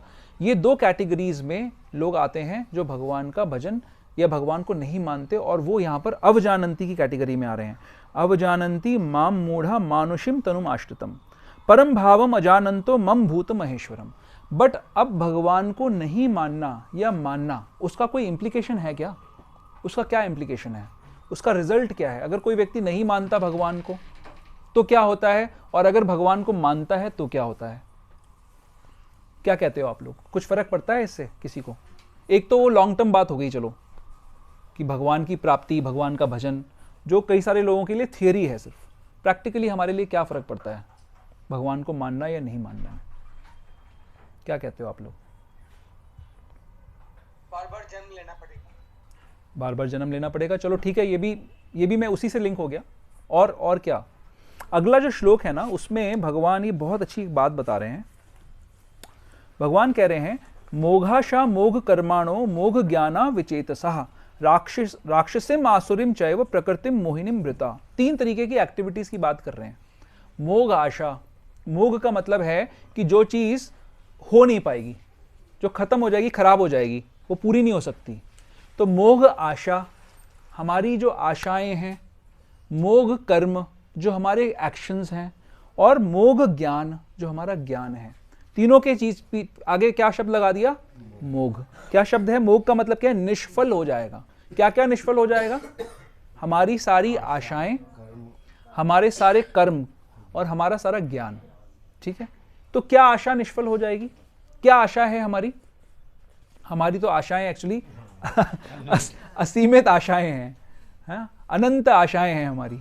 अनंत आशाओं में से किसकी किसकी आशाएं पूरी हो सकती हैं? क्या क्या आशाएं पूरी हो जाती हैं हमारी? भगवान कह रहे हैं कि अगर आप मुझे नहीं मानते, अवजानन्ति माम मूढ़ा, मैं मनुष्य हूं, मनुष्य रूप में मैं भगवान आया हूं, इस बात को नहीं मानते तो आपकी सारी आशाएं निष्फल हो जाएंगी। सबसे चरम आशा क्या हो सकती है? मैं ऐसे एक्चुअली कई सारे लोगों को जानता हूं जो सो कॉल्ड भक्ति भी करते हैं, लेकिन उनके हृदय में भगवान के प्रति अभी श्रद्धा नहीं होती, भगवान को वो नहीं मानते, उनके हृदय में विश्वास नहीं होता कि ये भगवान है। अब जो भक्ति करने वाला है उसका लक्ष्य क्या है कि इस संसार से मैं निकलूं तो कहाँ जाऊं? भगवान के धाम में जाऊं। ये आशा है उसकी सबसे बड़ी आशा। ऐसा व्यक्ति जो भगवान को भगवान नहीं मान रहा, जो ये सोच रहा है कि सारे भगवान हैं, अगर मैं गणेश जी के पास जाता हूं तो क्या बुराई है जी, वो भी तो भगवान है। अगर मैं दुर्गा जी के पास जाता हूं तो वो भी भगवान है। प्रभुपाद जी बता रहे हैं ना तात्पर्य में कि बहुत सारे कंट्रोलर्स हैं, नियंता हैं अलग अलग स्तर पर। जैसे स्टार्टिंग अगर हम अपने घर से करें तो घर में जो पिता है, घर में बच्चों के लिए पहली नियंता कौन है? माता है। माता के ऊपर भी किसका अनुशासन है? पिता का है या पति का है। पति के ऊपर किसका अनुशासन है? उसके जो पिता हैं उनका है। उसके बाद अगर जाएं, चलो जी सोसाइटी में रहते हैं तो सोसाइटी का भी चलो एक प्रेसिडेंट होता है, फिर एक लोकेलिटी का भी एक कॉर्पोरेटर होता है, फिर एक राज्य का भी एक चीफ मिनिस्टर होता है, फिर एक कंट्री का भी एक प्राइम मिनिस्टर होता है, उसके ऊपर भी प्रेसिडेंट होता है, फिर और भी शक्तियां होती हैं, देवी देवता होते हैं, आदि दैविक आदि भौतिक जो हमारे को कष्ट दे सकते हैं। तो इस तरीके से बहुत सारे कंट्रोलर्स हैं, लेकिन जो भगवान को परम कंट्रोलर नहीं मानता, ये भी चलेगा नहीं। कई सारे भक्त क्या सोचते हैं, अब जैसे करवा चौथ का व्रत करने वाले क्या सोचते हैं? क्या सोचते हैं? बच गया कि अगर मैं करवा चौथ का व्रत करूंगी तो भगवान की भी ताकत नहीं है कि मेरे पति को कुछ कर दे, और अगर मैंने व्रत नहीं किया तो भगवान कुछ भी चाहे मेरा पति तो नहीं बचेगा। मैं सही कह रहा हूं गलत कह रहा हूं? भाव के पीछे मुझे मत मारना, लेकिन मैं आपकी बात बता रहा हूं कि क्या क्या कह रहे हैं। अब मेरी पत्नी बोलेगी आज कल से मैं व्रत बंद कर रही हूं आपका तो गया। लेकिन क्या ये भावना ये है कि नहीं है? बात ये हो रही है यहां पर, ये समझने वाली बात है कि परम नियंता भगवान को अगर हम नहीं मानते और हम दुनिया के किसी और व्यक्ति को, किसी और नियंता को नियंता मानते हैं, तो हम कौन सी कैटेगरी में आएंगे? मूढ़। और क्या होगा? कौन सी आशा नहीं चलेगी? निष्फल क्या हो जाएगा? मोघ आशा। किस आशा से आप रोज 16 माला घसीट रहे हो? क्या आशा है? हम लोग सभी भक्त 5 घंटे 6 घंटे की साधना करते हैं, क्या सोच के कर रहे हैं? चलो अभी थोड़ा तो ये भी सोचते होंगे कि चलो संसार के कुछ भोग मिल जाएंगे, कुछ चीज़ें मिल जाएंगी मुझे संसार में, फिर भी हमारा प्यूरिफिकेशन हो रहा होगा, है ना? बट क्या चाहते हैं अल्टीमेटली? कि इस संसार में दोबारा ना आना पड़े। तो कौन सा ऐसा स्थान है जहां से जाके फिर वापस नहीं आना पड़ेगा? भगवान का धाम है। तो कौन सी आशा निष्फल हो जाएगी? हम सबको डरना चाहिए इस बात से कि अगर हमने अभी पूर्ण शरणागति नहीं ली है भगवान की, वो तब तक नहीं ले पाएंगे जब तक हम ये नहीं मानेंगे कि भगवान भगवान है। जब तक हम ये मानते रहेंगे कि और बहुत सारे हमारे ऐसे हैं, लोग हैं जो कंट्रोल कर सकते हैं, उनका भी काम चलेगा। अगर मैं हनुमान जी की पूजा कर लूँगा तो भी मेरा काम चल जाएगा, गणेश जी की भी कर लूँगा तो भी चल जाएगा, साईं बाबा भी कर लूँगा तो भी चल जाएगा, सदगुरु के पास चला जाऊँगा तो भी काम चल जाएगा। वो तो बोलता है गीता भी बेकार है, मत पढ़ो उसको। तो किसी भी XYZ छोटे से छोटा नौटंकी से लेकर बड़े से बड़े देवी देवता तक, अगर हम किसी के प्रति भी हम अभी अपने आप को आश्रित समझते हैं, अगर हम किसी का आश्रय लेना चाहते हैं, तो क्या होगा? मोह आशा, हमारी आशाएं निष्फल हो जाएंगी। फिर क्या है, आगे क्या है? मोघ कर्माणो। कर्म का क्या मतलब है? कौन से कर्म की बात हो रही है? कोई किसी का मर्डर करता है उस फल की बात हो रही है, उसके कर्म की बात हो रही है? सकाम कर्मों की बात हो रही है। हम सकाम कर्म क्यों करते हैं? क्योंकि हमें कुछ भोग चाहिए। सकाम कर्म का मतलब है कि कर्म किया, उसका कुछ फल मिलेगा और उसको मैं भोगूंगा।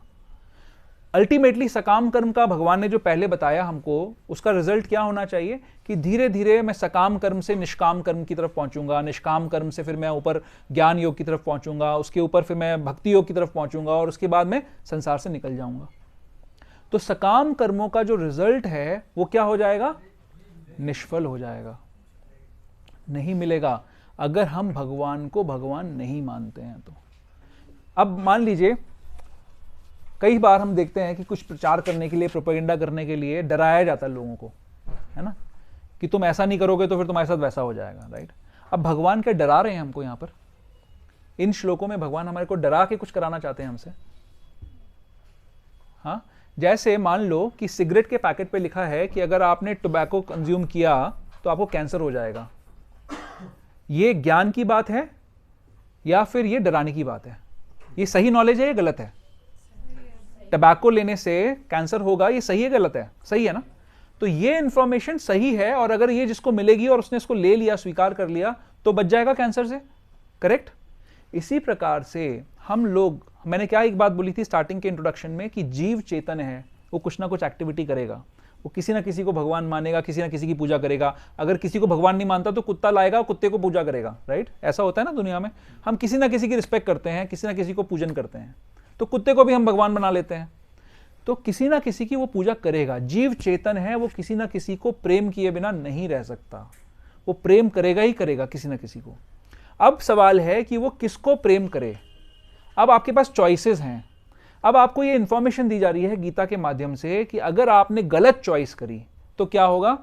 मोह आशा, मोह कर्माण, मोह ज्ञान। आपका ज्ञान भी निष्फल, आपके कर्मों के फल भी निष्फल, और आपकी आशाएं भी निष्फल हो जाएंगी। तो भगवान डरा नहीं रहे हैं, वो रिवील कर रहे हैं। वो बड़े दयालु हैं, वो हमें रिवील कर रहे हैं कि आपको इन चीज़ों का ध्यान रखना है। अगर इन चीज़ों का ध्यान नहीं रखोगे तो ये सब कुछ निष्फल हो जाएगा।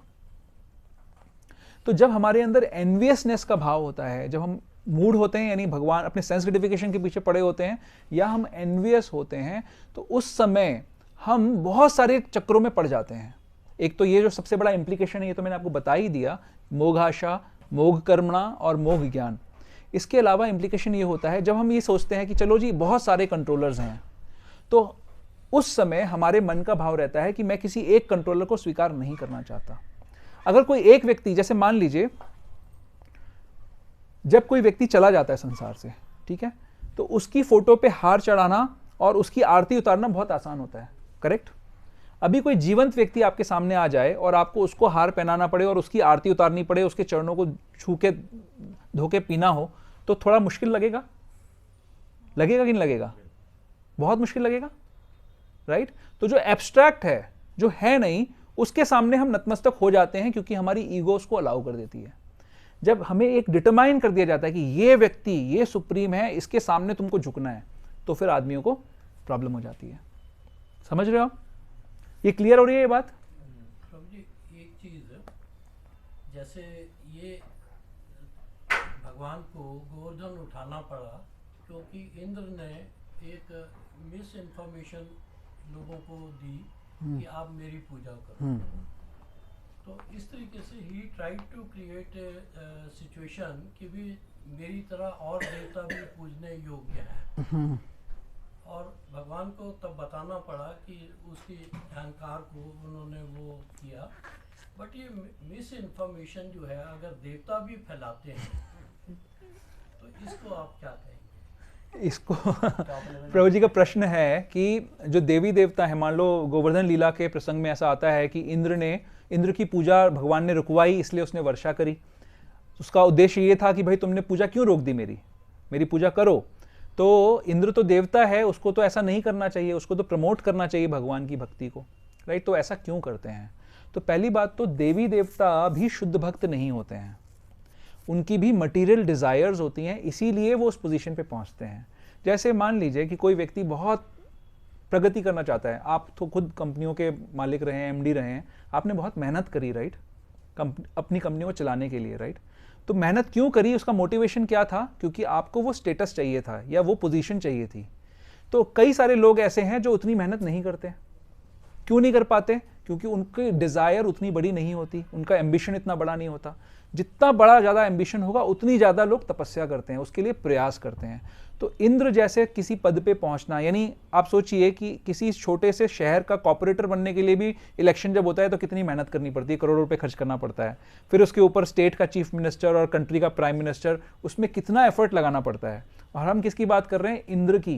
इंद्र की पोजीशन क्या है कि ब्रह्मा जी के एक मनवंतर के अंदर एक इंद्र रहेगा, यानी 71 बार चतुर्युगी घूम जाएगी, उस समय तक एक व्यक्ति शासन में रहेगा जो सारे ब्रह्मांड को वो करेगा, मैनेज करेगा। कितना लंबा टाइम है ना, कितना टाइम हो गया, कितने साल हो गए उसमें?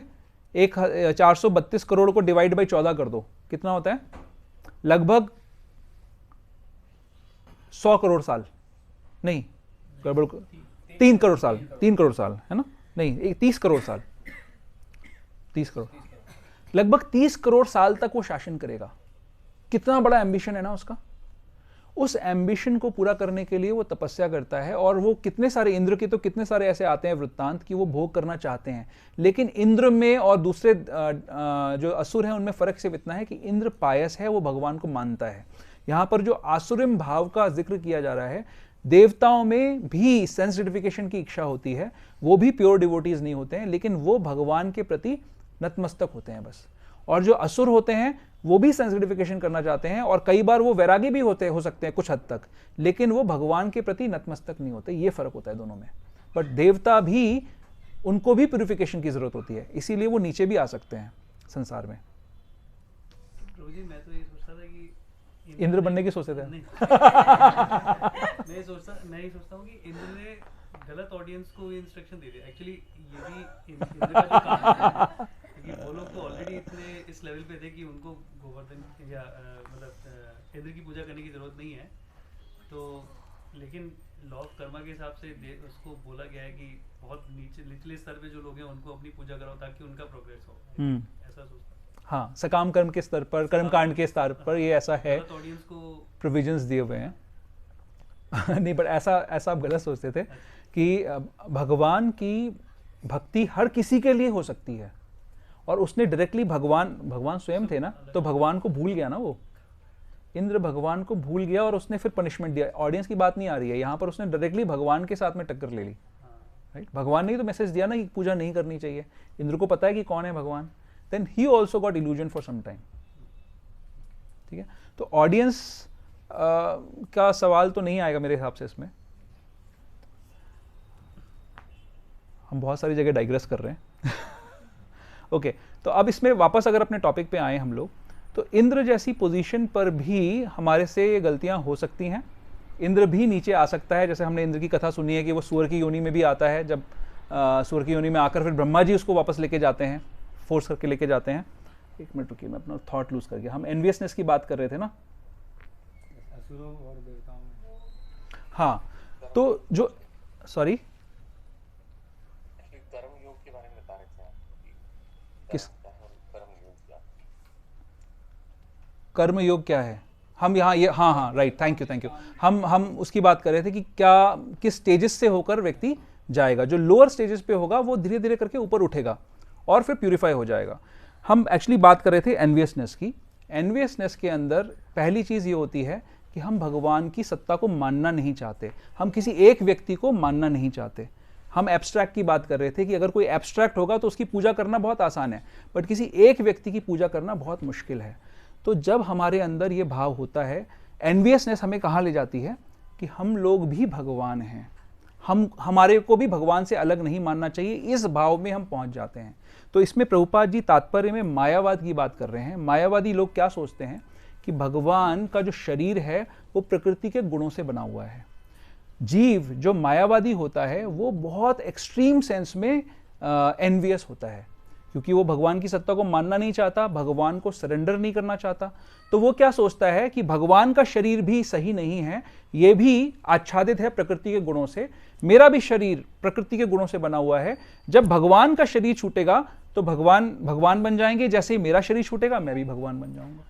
इस प्रकार का प्रॉब्लम हमारे साथ हो सकता है अगर हम ये मायावादी सोच रखते हैं, अगर हम एक से ज्यादा जगह शरणागत होते हैं तो ये प्रॉब्लम है। मेन पॉइंट मेरा जो था, मैं अल्टीमेटली आ गया उसी पॉइंट पर जो मैं आप लोगों को बताना चाहता था कि देवी देवताओं की पूजा या किसी और अन्य व्यक्ति की शरण लेने में हम मायावाद में फंस जाते हैं, क्योंकि हमें ये लगता है कि कोई भी हमारी हेल्प कर सकता है, कोई भी एक सुप्रीम पोजीशन पे एक व्यक्ति नहीं है, हम सारे के सारे उसी पोजीशन पे हैं।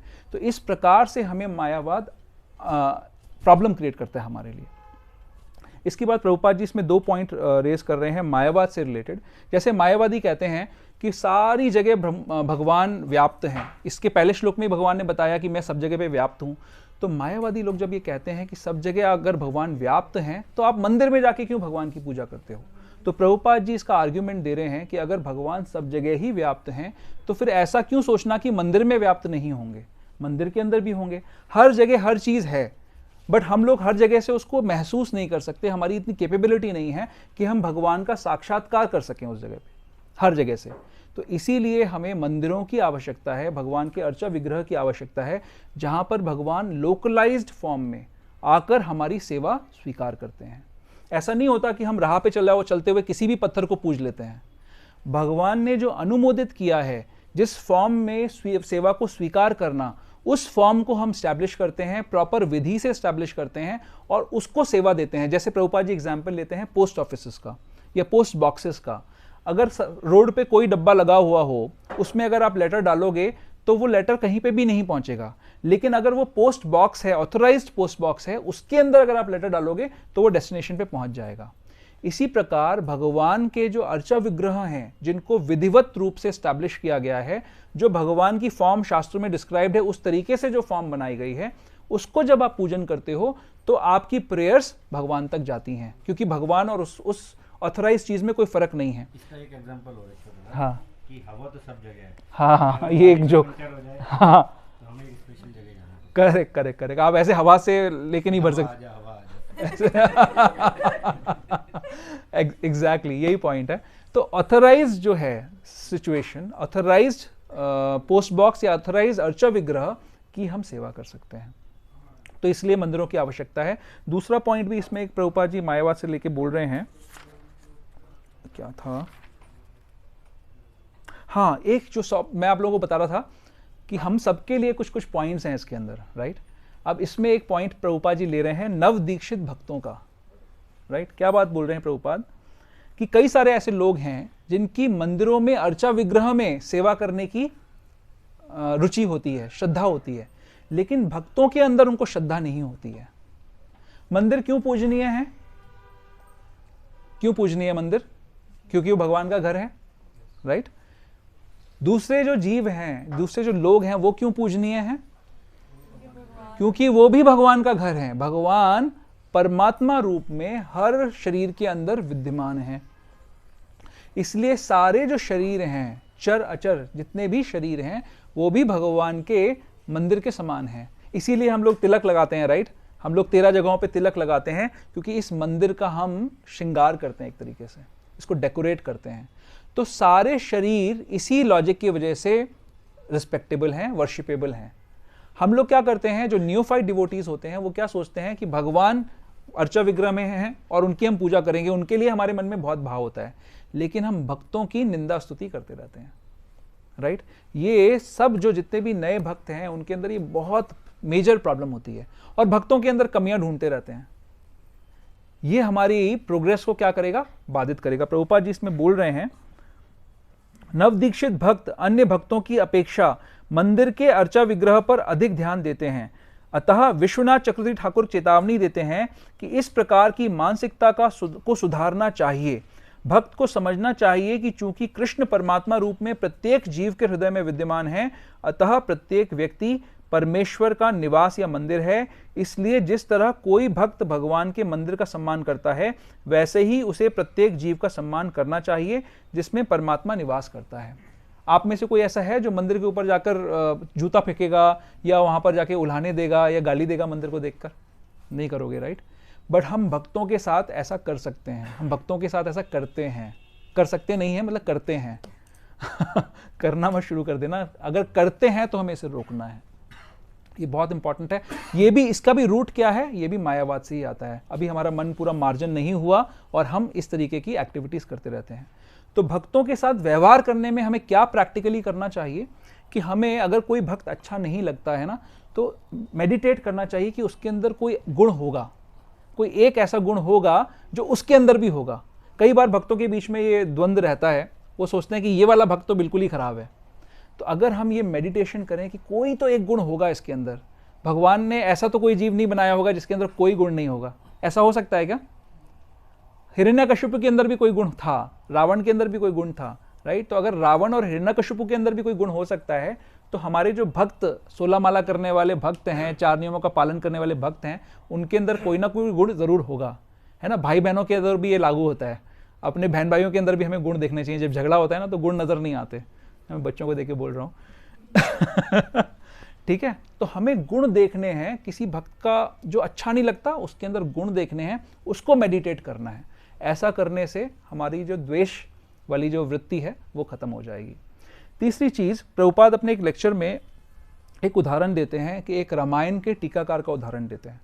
वो बताते हैं कि उस रामायण के टीकाकार ने क्या कहा कि भगवान तो निर्गुण हैं, बट जब वो संसार में आए तो उन्होंने सीता मैया के लिए जीत गए। तो ऐसा करने के कारण, वो टीकाकार ऐसे कहता है, ऐसा करने के कारण ये साबित होता है कि भगवान भी प्रकृति के गुणों में बंधे होते हैं। मतलब अगर कोई साधारण व्यक्ति अगर अपनी पत्नी के पीछे, पत्नी के वियोग में दुखी होगा तो हम क्या कहेंगे? ये गुणों के प्रभाव में है, राइट? भगवान भी वही लीला कर रहे हैं। भगवान भी दुखी हो रहे हैं, चिल्ला रहे हैं, रो रहे हैं, रोड पे जा रहे हैं, पेड़ों से पूछ रहे हैं कि बताओ मेरी पत्नी कहाँ है। अब उनको देखकर क्या लगेगा?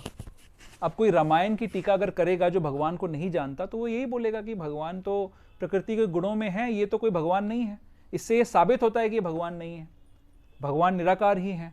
तो इसमें एक बहुत इंपॉर्टेंट पॉइंट जो प्रभुपाद जी बता रहे हैं कि हमें विश्वनाथ चक्रवर्ती ठाकुर पाद या बलदेव विद्याभूषण या इस प्रकार के जो प्रामाणिक आचार्य हैं, जो भक्त हैं, उनकी कमेंट्रीज को ही पढ़ना चाहिए।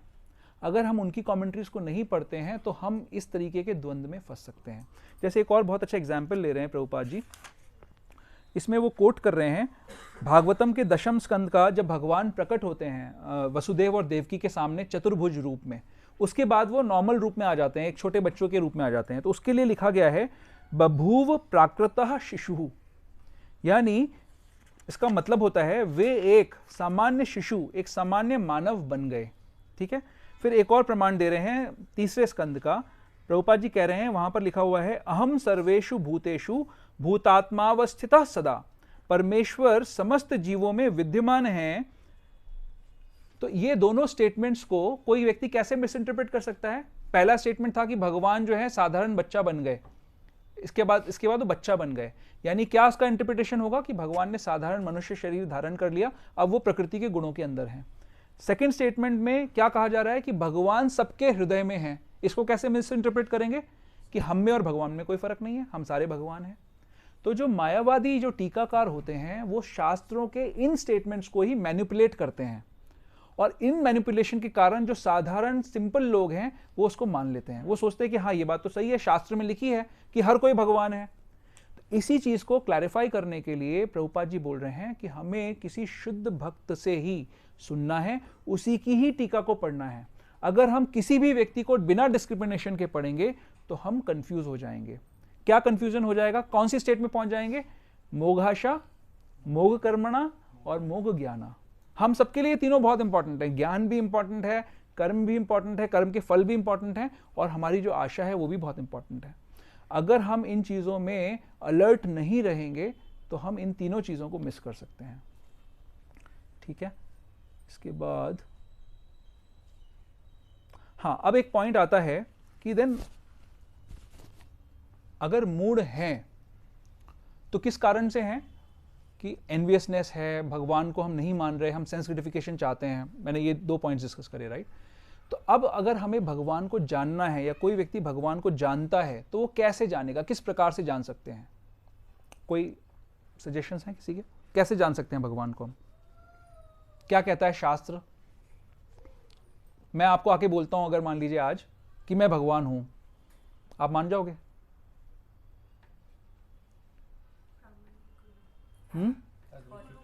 प्रामाणिक गुरु, अथॉरिटी। तो एक सोर्स क्या है कि हमें प्रॉपर अथॉरिटी से समझना चाहिए। और क्या है? और क्या हो सकता है? शास्त्र, गुरु साधु शास्त्र। तो गुरु अथॉरिटी हो गया, साधु भी अथॉरिटी हो गई, है ना? और शास्त्र। तीसरी चीज एक और है, और क्या चीज हो सकती है? कि भगवान के जो कार्य हैं, इसमें जो हाँ, इसमें एक श्लोक कोट कर रहे हैं प्रभुपाद जी, कृतवान किल कर्माणि सह रामेण केशवः अतिमर्त्यानि अतिमर्त्यानि भगवान गूढ़ कपट मानसः। अतिमर्त्यानि, भगवान की जो एक्टिविटीज होती हैं वो कैसी होती हैं? अब वैसे देखिए, मान लीजिए भगवान जब स्वयं कृष्ण जब छोटे से थे, 6 दिन के थे, तो उन्होंने किसका वध कर दिया? पूतना का वध कर दिया। पूतना की क्या हाइट और वो बताई जाती है, कई कई मीलों लंबी थी वो पूतना, है ना? कितनी शक्तिशाली होगी। और उस पूतना का वध कर दिया भगवान ने। जब 7 वर्ष के थे तो छोटी उंगली पे गोवर्धन पर्वत धारण कर लिया। कई बार लोग जो हैं, कई बार प्रचलित है, लोग कहते हैं कि जी वो क्या है स्टेटमेंट, हम करें तो नहीं, कृष्ण करें तो रासलीला और हम करें तो कैरेक्टर ही। हाँ माता जी को पता है क्या कहते हैं लोग। तो ये स्टेटमेंट बोलते हैं ना, यानी क्या बोलना चाहते हैं कि हम और भगवान एक लेवल पे हैं, कि अगर कृष्ण कर रहे हैं तो हम क्यों नहीं कर सकते? यही आर्ग्यूमेंट है ना। अगर कृष्ण रासलीला कर रहे हैं तो फिर हमें भी अलाउ करो भाई। तो इसका आंसर क्या है कि अगर कृष्ण गोवर्धन पर्वत उठा रहे हैं तो आप भी उठा के दिखाओ। अगर आप उठा लोगे तो फिर आपको रासलीला करना अलाउड है। कृष्ण ने 16,108 स्त्रियों से विवाह किया, बट उन्होंने 16,108 रूप में अपना विस्तार भी किया। हर पत्नी के साथ हर महल में रहते थे एक साथ में, सबके साथ 10-10 बच्चे। हाँ, सबके साथ 10-10 बच्चे और सब कुछ, उनका पूरा परिवार, कितना बड़ा परिवार उनका, है ना? बट वो इतना विस्तार कर सकते थे। तो फिर अगर आप कर सकते हो विस्तार तो फिर आप भी ऐसा कर सकते हो, बट आप विस्तार नहीं कर सकते। कई बार गाड़ियों पे भगवान शिव की बड़ी अजीब सी वो मस्कुलाइन एक मस्कुलर बॉडी की फोटो आती है चिलम पीते हुए, है ना? उन लोगों का इंस्पिरेशन क्या है कि शिव जी चिलम पीते हैं, ड्रग्स लेते हैं, गांजा लेते हैं, तो हम भी ले सकते हैं। तो शिव जी ने तो विष पिया था, कालकूट विष पिया था उन्होंने, तो आप भी पी लो पहले एक बार, फिर उसके बाद आप ये काम कर सकते हो। तो भगवान की हम बात कर रहे थे, हम पहचाने कैसे, हम भगवान को कैसे जान सकते हैं?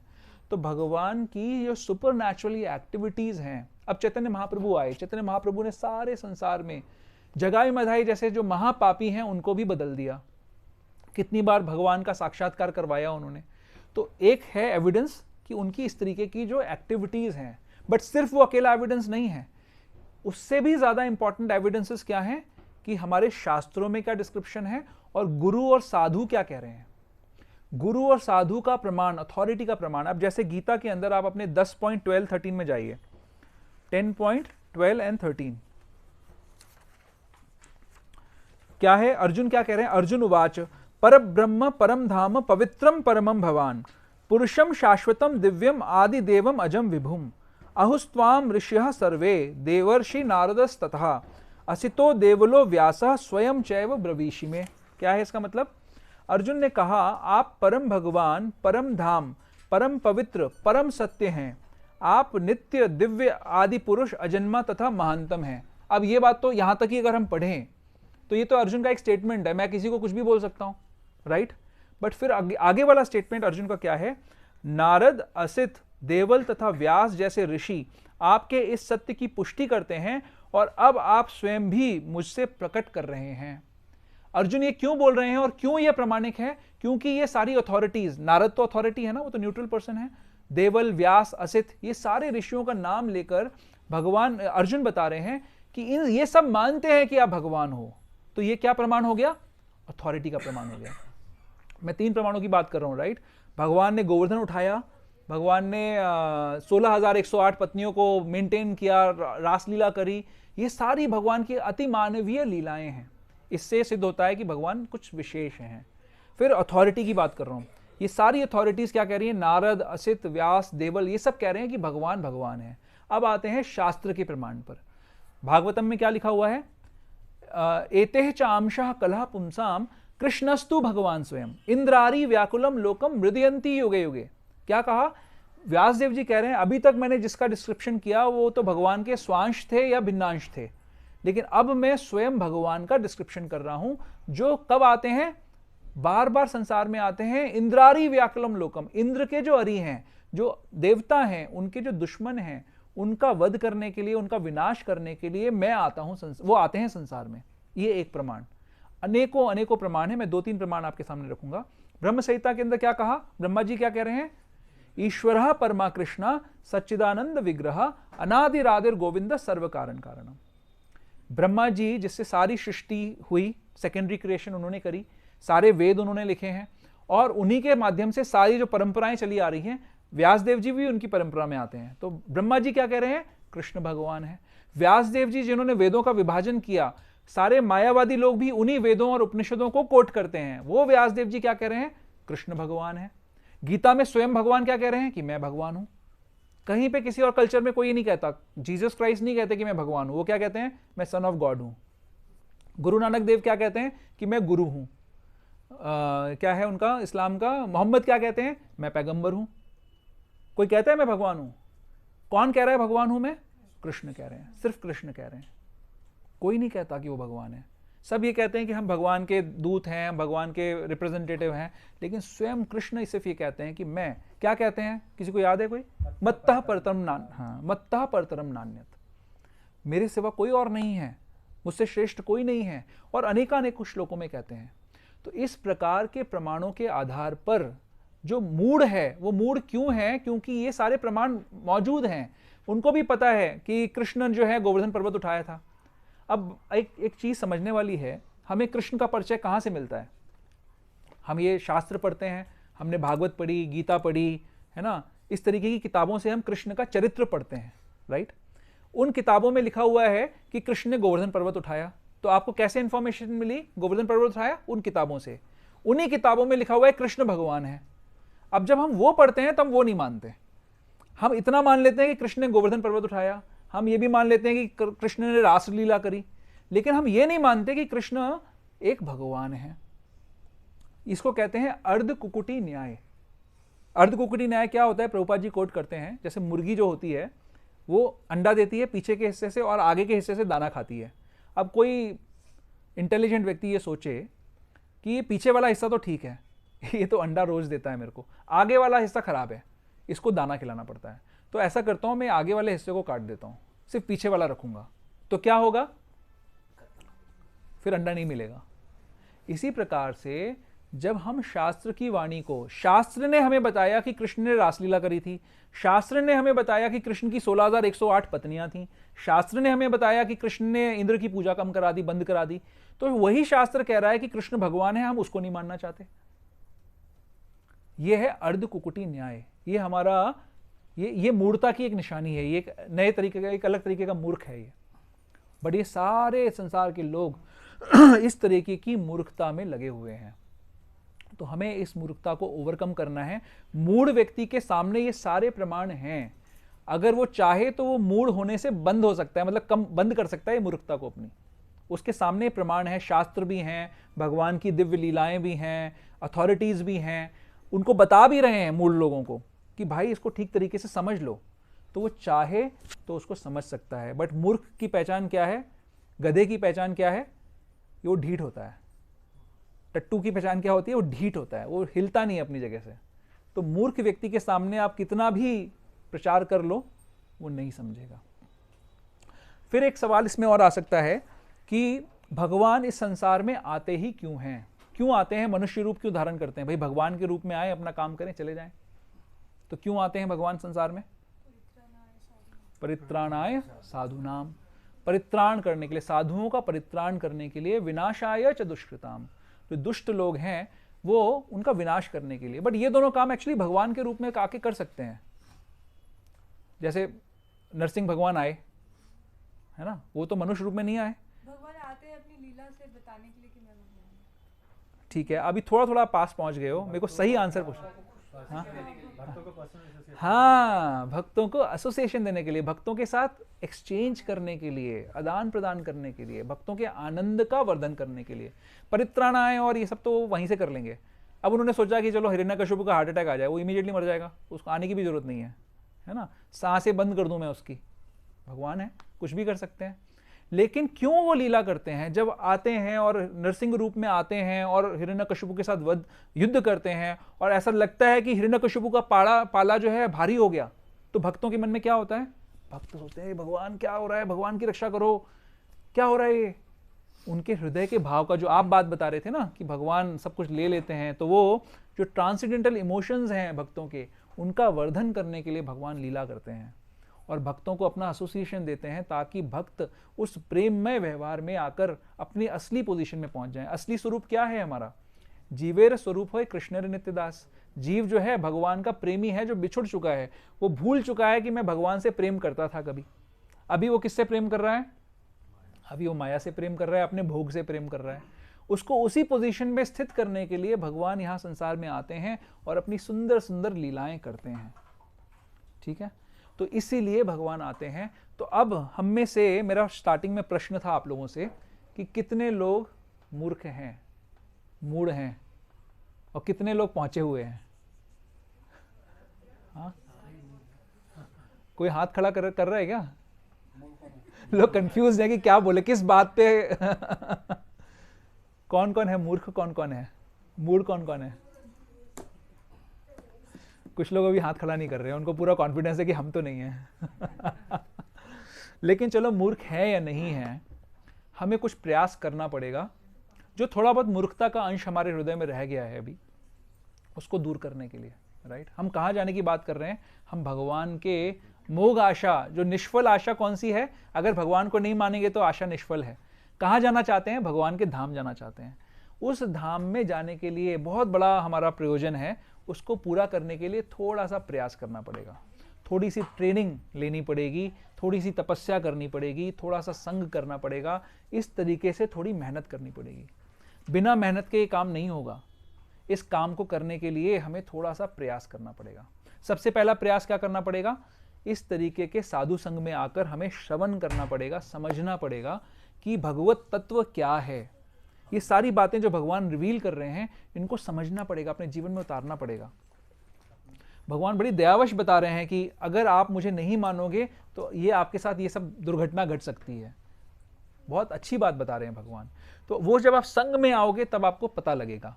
जब ये पता लग गया तो क्या करना पड़ेगा? फिर नेक्स्ट भक्ति की स्टेजेस को अपनाना पड़ेगा। यानी क्या? श्रद्धा आ गए साधु संग में, श्रद्धा आ गई, फिर भजन क्रिया करनी पड़ेगी, भगवान का नाम का भजन करना पड़ेगा। फिर उससे क्या होगा? अनर्थ निवृत्ति होगी, आपके जो अनर्थ हैं वो दूर हो जाएंगे सारे। और फिर आगे की स्टेजेस आएंगी जहाँ पर आपका जो रुचि है, आसक्ति है, प्रेम है, भाव है, सब चीज़ें वहाँ से मिल जाएंगी आपको। तो ये प्रयास हम सबको करना पड़ेगा। ये जो हमारी भक्ति की प्रोसेस है, बहुत सुंदर, बहुत ईजी प्रोसेस है। इसका पालन करने से हमारे हृदय का मार्जन होता है। हमें कोई जाकर हजारों साल की तपस्या नहीं करनी है। छोटी सी तपस्या करने से हमारे हृदय का मार्जन हो सकता है। क्या तपस्या है हमारी? 16 माला का जप, एकादशी का व्रत, 4 नियमों का पालन, बस इतनी सी तपस्या है हमारी। इस तपस्या को करने से हमें क्या मिल सकता है? हमें भगवत प्रेम मिल सकता है। हमारी सारी आशाएं सफल हो सकती हैं, सारे कर्मों के फल हमें मिल सकते हैं, हमारा सारा ज्ञान सफल हो सकता है, अगर हम इस प्रोसेस को प्रॉपरली फॉलो करेंगे तो।